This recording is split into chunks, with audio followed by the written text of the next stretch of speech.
The snow had just begun to fall over Moscow, light and quiet, like a hush before something sacred. In the still air of a gray morning, the Kremlin walls stood tall, unmoved by time, but something new was arriving. Not a storm, not a threat, but a man from Africa, whose silence often spoke louder than thunder. Captain Ibrahim Traoré stood at the window of the Burkina Faso presidential aircraft, arms folded behind him, gaze steady. The world below was frozen, unfamiliar, foreign, but inside him, a fire, quiet, disciplined, ancestral, burned with purpose. He had not come to bow. He had come to build. Earlier that week in Ouagadougou, he had walked through his garden at dawn, barefoot, grounding himself before departure. This Moscow visit, though diplomatic, was not just a meeting. It was a message, a statement that African nations would no longer orbit around global powers like satellites. They would walk shoulder to shoulder, sovereign, dignified, unapologetic. The preparations had been meticulous. A military send-off, intelligence briefings, economic files, a carefully selected delegation, each detail a reflection of the new Africa Traoré envisioned, calculated, calm, and completely in control of its destiny. By the time the aircraft touched down on Russian soil, snow had covered the runway edges like a fresh page waiting to be written on. The wheels kissed the tarmac, the engines sighed, and in that moment, cold and ceremonial, the weight of two continents quietly converged. Awaiting him was a formal reception, Russian military officers in thick coats, flags from both nations raised beside the ceremonial platform, and a small cluster of reporters at a safe distance. But something, or rather someone, was missing. As Traoré descended the aircraft stairs, flanked by two of his bodyguards, he carried himself not as a man seeking applause, but as one carrying the memory of Sankara in his spine. His eyes scanned the line of welcoming officers. He had seen enough military rituals in his life to know the rhythm. One salute was not offered. A Russian officer, tall, stern, stiff, stood with his arms at his sides. He did not raise his hand to his brow. He did not nod. He did not salute. At first, the moment passed like a blink, barely a beat in the ceremony. But for those who knew diplomacy, it was deafening. In military terms, a missed salute to a visiting head of state is not just an oversight. It's a message. And in Moscow, messages are rarely sent by mistake. Behind the officer's silence, there was no chaos, no outrage, no reaction. Traoré didn't flinch. He didn't slow his stride. He walked past the man as if he hadn't even seen him. But Commandant Ouattara, his longtime protector, noticed. So did the rest of the Burkina Faso delegation. And far more dangerously, so did the Kremlin's internal observers. Inside the Kremlin compound, where live security footage fed into a central diplomatic intelligence room, the moment was replayed within minutes. Frame 34, a Russian protocol advisor said, "That's the one. Watch again." Later that day, while the Burkinabe delegation was being escorted to their first bilateral briefing, the news had already reached President Vladimir Putin's desk. He was known for his strategic calm, a man who spoke in silences and acted in shadows. But when the advisor leaned in and whispered, "One of our officers failed to salute Captain Traoré on the tarmac," his jaw tensed. Putin asked only one question. "Did he see him?" "Yes, sir. Direct eye contact. No salute." He remained still. Putin did not raise his voice. He simply pressed his finger to the desk and said, "That's an insult. Handle it." Back at the diplomatic quarters, Traoré remained composed. He said nothing of the moment. His team whispered. His aides speculated. But he said nothing. In a private room later that night, Ouattara broke the silence. "Mon capitaine, I know what I saw. The man disrespected you." Traoré replied without turning his head. "Then let his actions speak for him. Ours must speak louder." The next morning, during a scheduled tour of a Russian defense research facility, the protocol team was unexpectedly shuffled. An unfamiliar face greeted the Burkinabe president. "Mr. President," the man said in near-perfect French, You are kindly requested to attend a revised ceremony today, as per direct instruction from the Kremlin. Traoré raised an eyebrow. A revised ceremony? Yes, sir. A formal salute. In your honor. What happened that afternoon would ripple across 2 continents.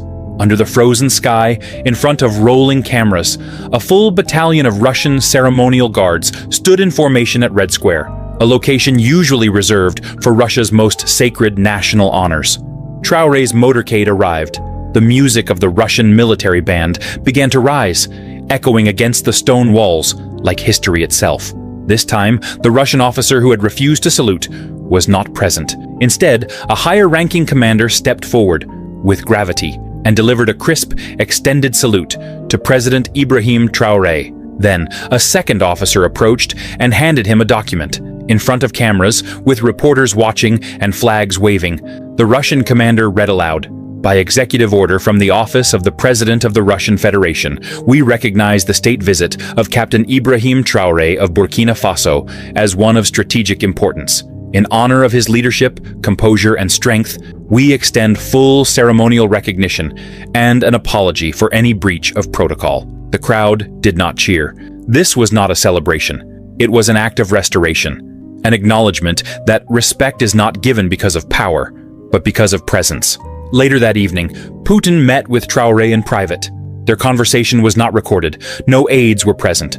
Only 2 leaders, 2 minds, 2 men who had long stopped being naive about how the world worked. Putin opened the discussion.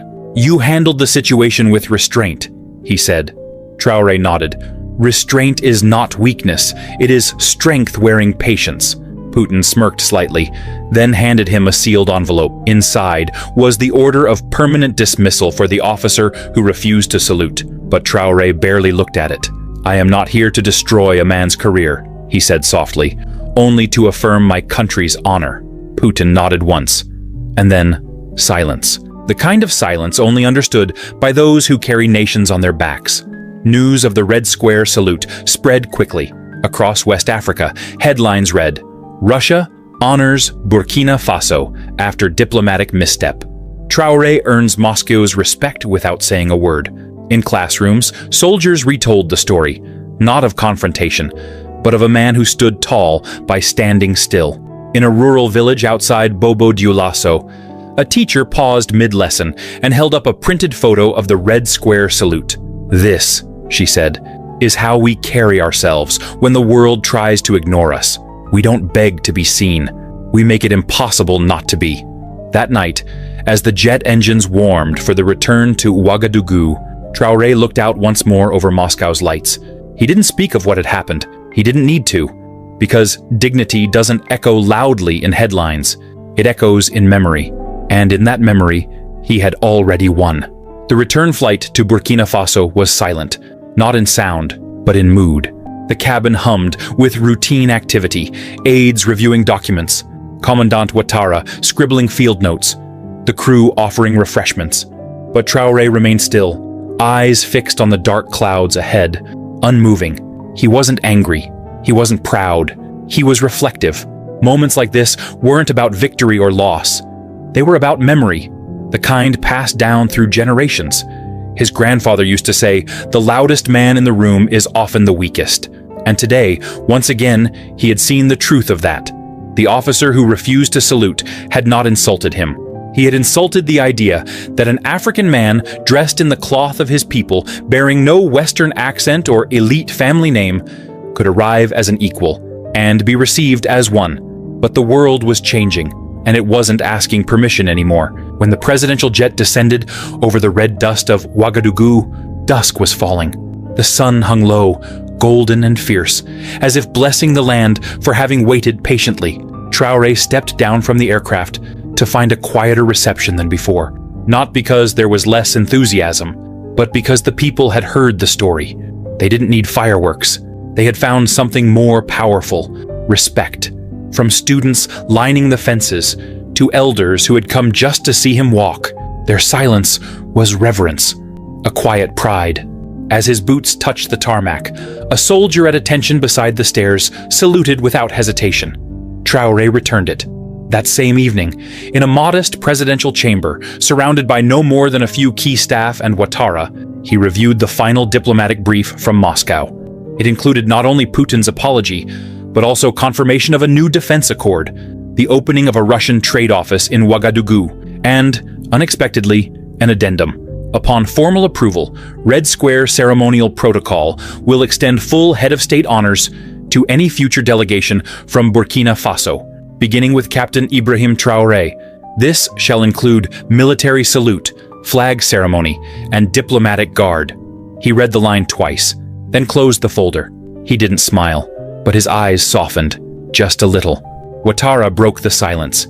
"Captain, the Russians, they moved. For you, for us."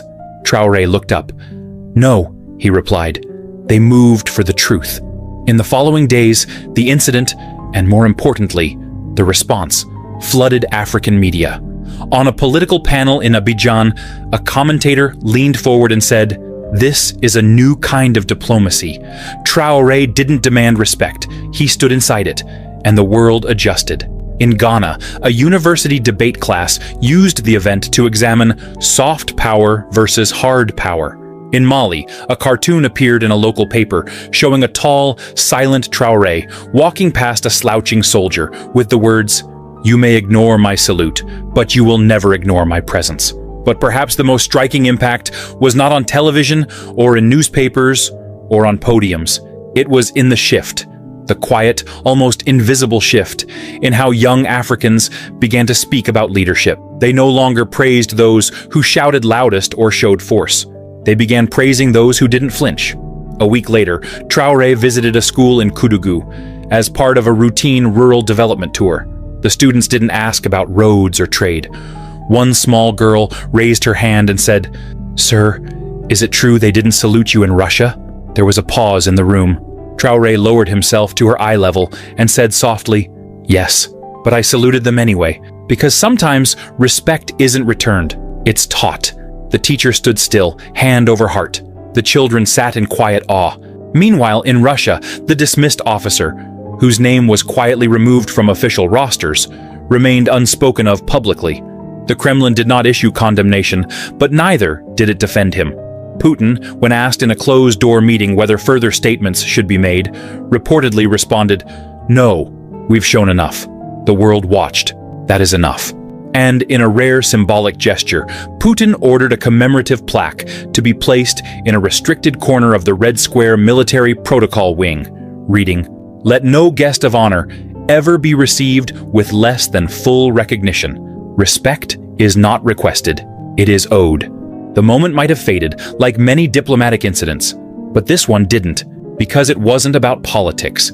It was about posture, and the posture of a man who didn't raise his voice, didn't raise his hand, but stood with such presence. The world rose to meet him. That year, when Traoré addressed the African Union Summit, his speech was brief, only a few minutes, but one line was etched into every mind present. Africa's dignity will never be negotiated. It will only be revealed in how we walk, how we speak, and how we wait.